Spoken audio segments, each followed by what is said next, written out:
ప్రేక్షక దేవుళ్లకు నమస్కారం. ఈ సృష్టిలో మానవ జన్మ ఎంతో విశిష్టమైనది.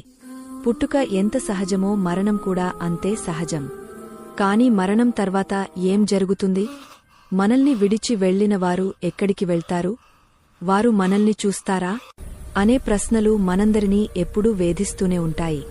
ముఖ్యంగా మనకు అత్యంత ఆప్తులైనవారు, మన కుటుంబ సభ్యులు మరణించిన తర్వాత వారు మన కలలోకి తరచుగా వస్తూ ఉంటారు. చాలామందికి ఇలా జరిగినప్పుడు భయం వేస్తుంది, మరికొందరికి ఆనందం కలుగుతుంది, ఇంకొందరికి అసలు వారు ఎందుకు కనిపించారో అర్థం కాదు. అసలు చనిపోయిన వారు కలలోకి వస్తే దానికి అర్థమేమిటి? అది శుభమా లేక అశుభమా?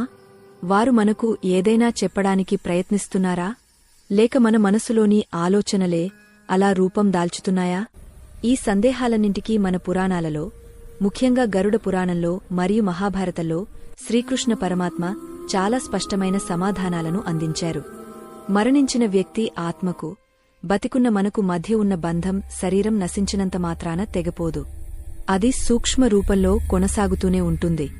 మన హిందూ ధర్మశాస్త్రాల ప్రకారం నిద్ర అనేది కేవలం శరీరానికి విశ్రాంతి మాత్రమే కాదు, అది మనలోని జీవాత్మకు ఒక ప్రయాణం లాంటిది.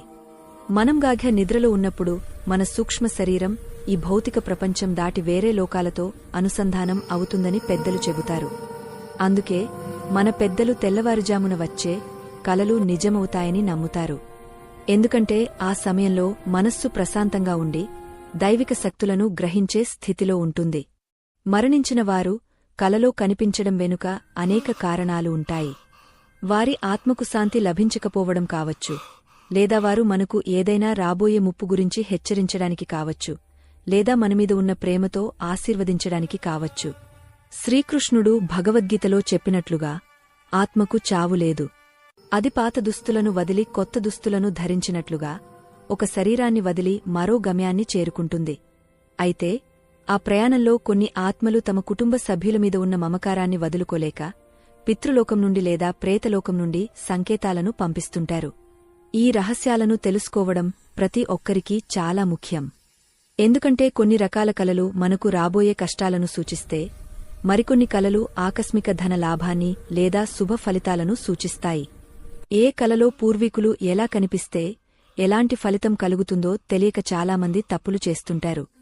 ఉదాహరణకు, చనిపోయినవారు కలలో కోపంగా కనిపిస్తే ఏం చేయాలి? లేదా వారు మౌనంగా ఉంటే దానికి అర్థమేమిటి?